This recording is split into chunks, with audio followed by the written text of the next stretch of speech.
Hi and welcome to the video. Today I'm going to be showing you some programs that I've made. Alright, for one, there's Timer Functioner. This program just basically shows you how a timer works in Visual Basic. I can go ahead and start timer and it'll start ticking at 1 second rate because the intervals are set at 1000 and the speed is 0%, which is what I've set it up to be.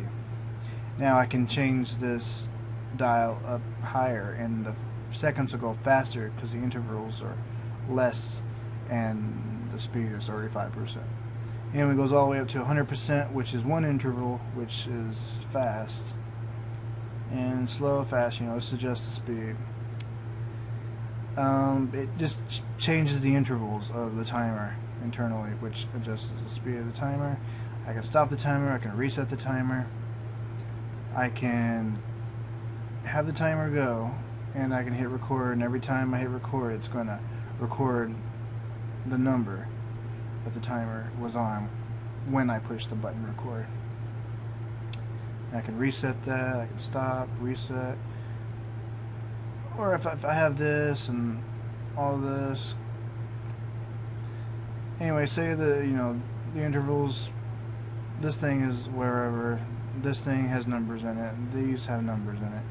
I can just right click, restart all, and it'll erase everything. And here, reset the timer and set this back to 0.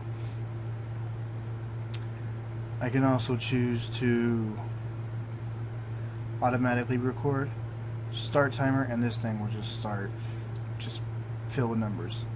And if you stop it, it actually counts them in order. It gets every number from 1 to whatever. Also, you can choose to start a process, start an image. Every time the timer ticks, start timer, opens, it opens, it opens, it opens. Or you can go faster. If you go all the way up, you could really freeze your computer with this, depending on how slow it is. You can also put a URL in here and it'll open that as well. Then you have Time Runner, which does the same thing, except you can choose a file to open or a URL in the web browser, and you can open it every 5 seconds, 10 seconds, 15, 20, 30, 45 seconds, 1 minute, 3 minute, 5 minute, 10 minute, 15, 20, 30, 45 minutes, or 1 hour. If you don't have it set, you must select a duration before you can proceed. So you select every 5 seconds. So every 5 seconds, it's going to open this image. And here's the counter, and here's the timer, seconds, minutes, and hours. So every 5 seconds, it's going to open an image. Every time it hits 5, it's going to reset to 0 over here. And this is going to keep going up, no matter what. So every 5, 10, 15, 20 seconds, it's going to open an image. And when this reaches 60, it's going to reset to 0, and this is going to go up by 1. And same thing with here. When this one reaches 60, it's going to reset to 0, and this is going to go by 1. So it's definitely 60 seconds to a minute, 60 minutes to an hour. And then you can hit stop, so it'll stop opening these. You can also set it to 10 seconds.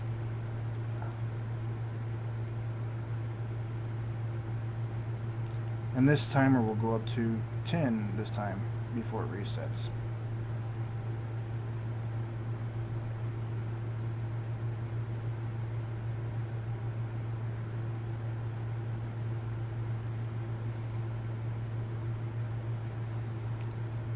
You can do seconds, you can do minutes, and 1 hour. Not sure what purpose this would serve someone, but it works. Now, this isn't filled out, and you have the interval set. It'll count. But when there's nothing in the field, it will display an error message. You must have something valid in the text field. and then it'll reset everything. Also, always on top or not, you can choose that. Thread refresher is the same thing. It's just an earlier version of it. Style Pro is pretty cool. You can enter, you know, scripting code, HTML or whatever, over here, and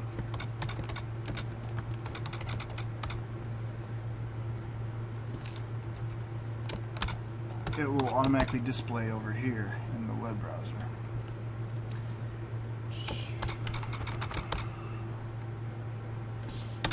You can also have it where you uncheck auto execute and you can put in your code and it won't update until you hit apply code. Or you can have auto execute and automatically every time you type in this field it will update.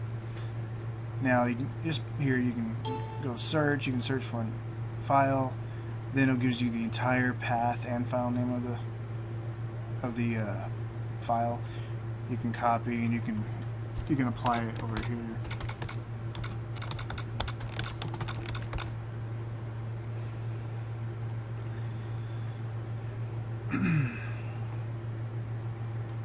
And yeah. Also, if you have a piece of code that you want to put on hold, you can put it over here in the scrap sheet. And this is just a text box to hold your text or snippets or whatever code, and you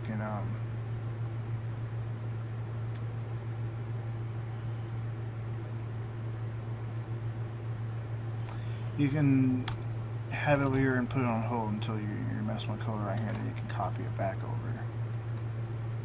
You know.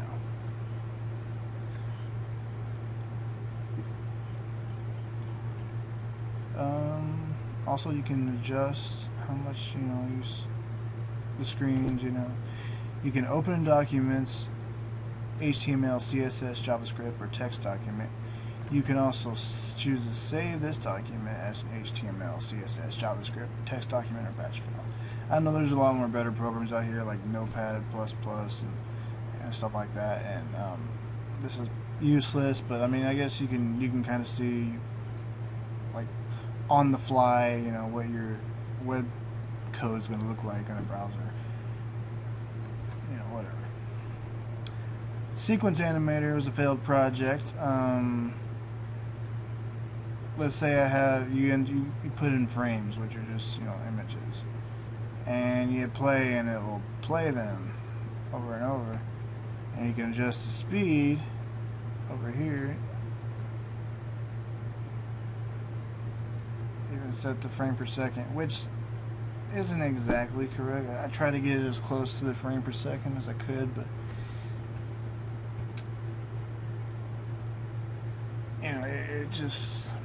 it wasn't working. You can choose to remove frames. This program was a big flop. IP Finder, which I just recently made.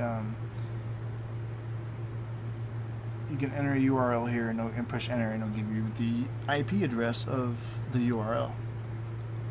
You can choose to be always on top or not. You can set it to black. You can set it to white. You can set it to strobe and adjust the speed of the strobe.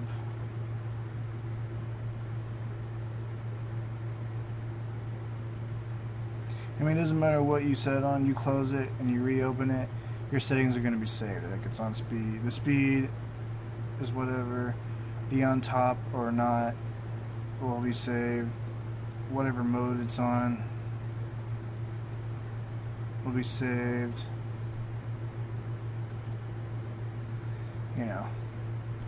The always on top, skin mode, and speed will always be saved upon closing. Over here it displays the date and time, ticking in seconds, live, like based on your computer's system time. Alright, now if this connection to the web was successful. Now I'm going to disable my internet. Then I open it. It says cannot connect to the web. Test connection cannot connect to the web. If you try to put in a URL, cannot connect to the web. Okay. If I type something else in, cannot connect to the web. Now I'll connect. I'll test connection. Connection to the web was successful. Now I type in Google again. It brings up the IP. I type something else. Invalid URL. Please try again. Okay. Invalid URL. I'll type in another URL like facebook.com. It brings up the IP address.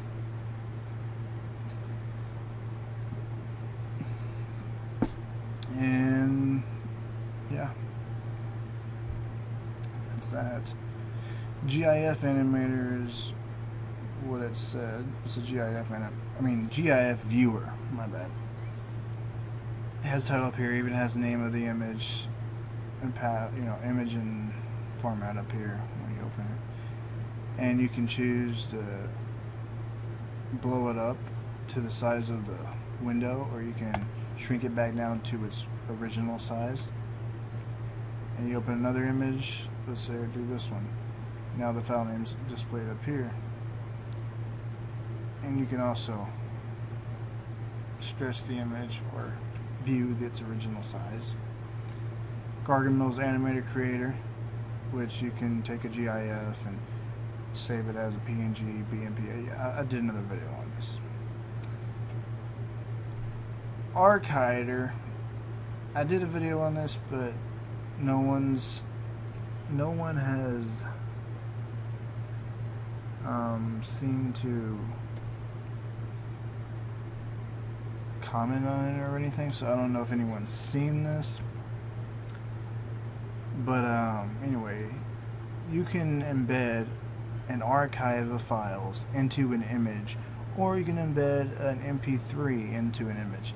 So you can hide files inside images with ease. Right here you just choose the archive, either a RAR file, zip file, 7-zip, MP3, or HTA. We're going to do an MP3. Here, let's go ahead and do a song.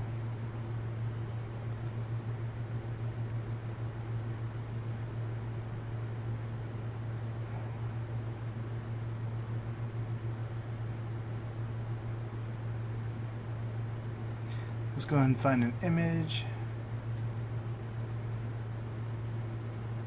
Let's do a new image this time.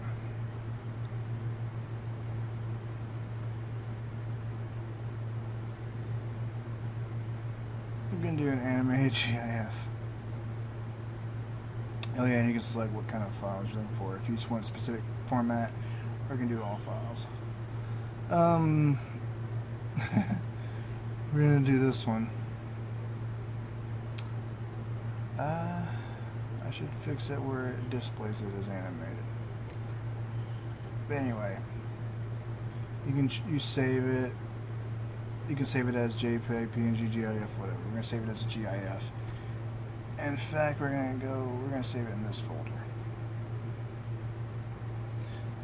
Call this Conan Hidden. And then we're gonna go do this so you can see. Embed. File has been created. And here it is, Conan Hidden. You open it up normally. It's an animated GIF. But if you open it in Winamp, this one goes out to that special someone in my life. Oh, we all have somebody special. This is for them. I like ice cream, cherry pie, and lemonade with summer breeze. I like guys and hate you. Something tells me I must kill you. Suck my fucking dick. Fuck you. Yeah, this is Millennium Studios. As you can tell, the entire MP3 is embedded inside this picture. You can even embed it in a different different folder. Different file image. Anyway, it increases the size of the file because the MP3 is in there too. But yeah, it definitely works. You can also embed an archive of files. Like you can have a RAR just full of, you can have a folder full of all kinds of files that you don't want people to see, hidden images or whatever. You know, you can hide them all in a folder, archive it to a RAR file, and just embed it into an image. And all you gotta do is right click the image, open with WinRAR, and you can view all the files that are hidden in the image. It's probably like one of my best programs. Yeah, I know you can do this with the copy B function in the in the batch, but you have to constantly go in there and type in the file name path and make sure they're both in the same folder to be folder. With this one, you can choose. With this one, you can choose any archive, MP3, whatever, across your internet on any hard drive in any, across the computer on any hard drive, any location. You can get an image from a different location on a different hard drive or same hard drive. It doesn't matter. You can plug it all in, and you can save it to anywhere you want. And then it'll take those files, it'll copy them, embed them together into a single output file without harming the files. And it's totally convenient, much more convenient way of doing it.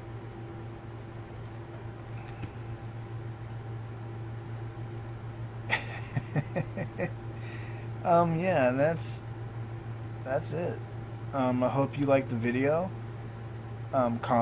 Please comment, rate, and subscribe. And be on the lookout for more videos that I'm going to be coming out with on my future programs that I make. And if you like any of the programs, comment and let me know, and I'll make them available for download on my website if they are wanted. But if you don't let me know, I'm not going to do it. So just get at me. Thanks for watching again, and I'll see you later.